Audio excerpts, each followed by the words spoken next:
کنیز صوبیہ ابو لہب کی آزاد کردہ باندی، جسے ابو لہب نے اس وقت آزاد کیا جب یہ کنیز ابو لہب کے پاس حضور علیہ الصلاۃ والسلام کی ولادت کی خوشخبری لے کر چلی گئی، اور اس نے ابو لہب سے کہا کہ آپ کے یتیم بھائی کے گھر ایک جانشین پیدا ہوا ہے، اس کا ایک بیٹا، ایک فرزند پیدا ہوا ہے۔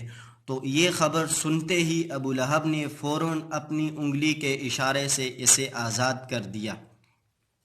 تو یہی وہ کنیز ہے جس نے حضرت آمنہ کے بعد حضور علیہ الصلاۃ والسلام کو دودھ پلایا، اور یہی وہ کنیز ہے جس نے حضرت حمزہ رضی اللہ تعالی عنہ، جو حضور علیہ الصلاۃ والسلام کے چچا ہیں، ان کو بھی دودھ پلایا۔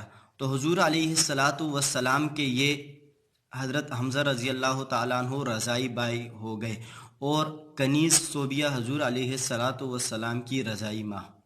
اور یہی وہ کنیز صوبیہ ہے جس نے ابو سلمہ حضور علیہ الصلاۃ والسلام کی ازواج مطہرات میں سے ام سلمہ، جو ابو سلمہ کی بیوی تھی پہلے، ان سے طلاق کے بعد حضور علیہ الصلاۃ والسلام نے ام سلمہ سے نکاح کیا۔ تو حضور علیہ الصلاۃ والسلام سے کسی نے پوچھا کہ کیا آپ نے ابو سلمہ کے بیٹی درہ سے نکاح کا ارادہ کیا ہے؟ تو حضور علیہ الصلاۃ والسلام نے فرمایا نہیں، وہ تو میری ربیبہ ہے، اگر ربیبہ نہ بھی ہوتی۔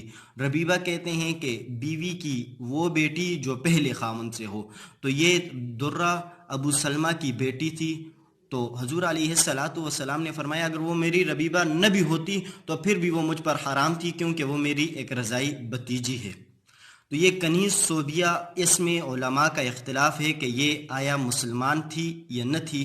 تو حضور علیہ الصلاۃ والسلام اس کا بہت زیادہ اکرام فرماتے تھے، اور جب حضور علیہ الصلاۃ والسلام کی حضرت خدیجہ رضی اللہ تعالی عنہا کے ساتھ شادی کے بعد بھی اگر یہ حضور علیہ الصلاۃ والسلام کے پاس آیا کرتی تو حضور علیہ الصلاۃ والسلام اس وقت بھی ان کا انعام و اکرام فرماتے۔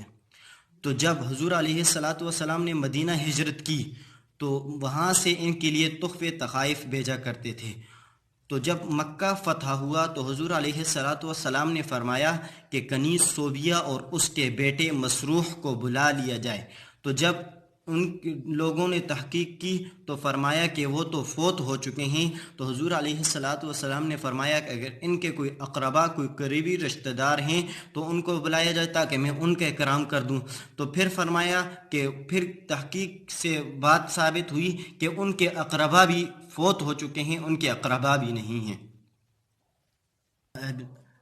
حضرت عباس رضی اللہ تعالی عنہ نے ابو لہب کی وفات کے بعد انہیں خواب میں دیکھا، تو ابو لہب نے کہا کہ میں جب سے فوت ہو چکا ہوں اس وقت سے عذاب میں مبتلا ہوں، لیکن دوشنبہ کے دن میرے عذاب میں تخفیف آ جاتی ہے۔ وہ تخفیف کی وجہ یہی ہے کہ اس نے دوشنبہ کے دن جب حضور علیہ الصلاۃ والسلام کی ولادت کی خوشخبری یہ کنیز صوبیہ لے کے گئی تھی، تو اس نے اسی خوشخبری میں کنیز صوبیہ کو آزاد کیا۔